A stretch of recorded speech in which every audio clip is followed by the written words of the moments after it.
Hey everyone, welcome to the Winebox channel. Today we're going to talk about wines and the specialists.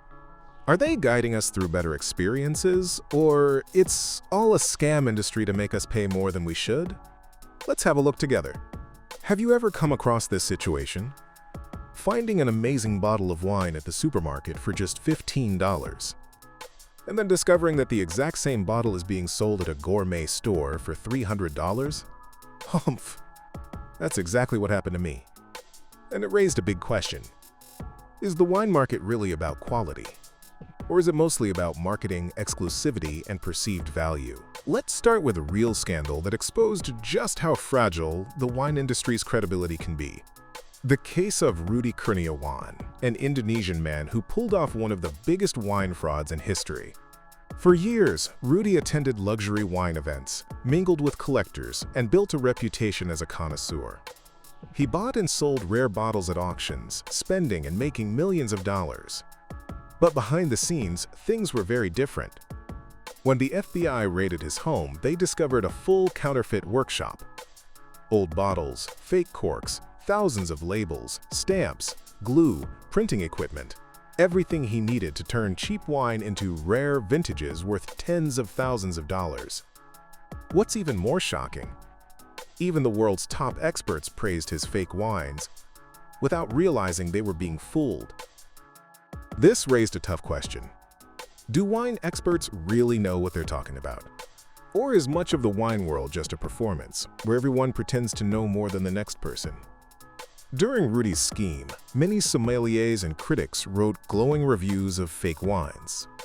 They claimed to identify subtle notes, unique aromas, and rare qualities, when in reality they were just tasting ordinary bottles dressed up as luxury products.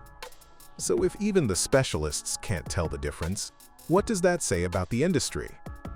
Maybe the entire foundation of what makes a wine valuable is not as solid as it seems. But not everything in the wine world is about deception. There's another story, this time about a brand that went in the complete opposite direction. The Australian company Yellowtail decided to make wine simple and accessible. Instead of chasing prestige and exclusivity, they focused on everyday people. Clear labels, affordable prices, easy-to-drink wines that didn't require expert knowledge. The strategy was simple. Wine should be enjoyable with family and friends.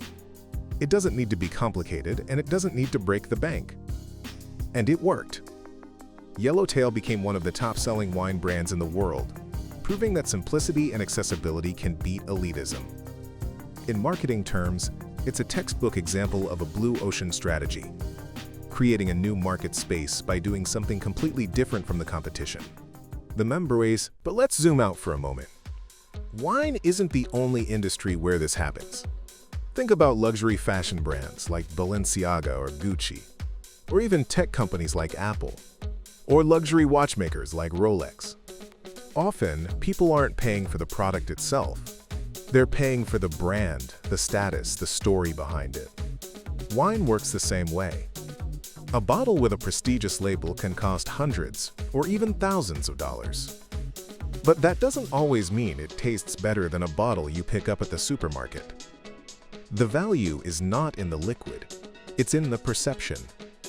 The story of Rudi Kurniawan, the credibility crisis among wine experts, and the rise of Yellowtail all point to one conclusion.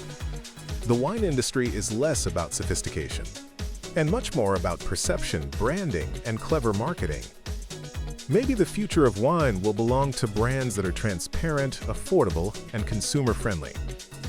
Because at the end of the day, enjoying wine should be simple. It's about opening a bottle, sharing it with friends, and creating moments that actually matter. So tell me, do you think expensive wines are really worth the price? Drop your thoughts in the comments.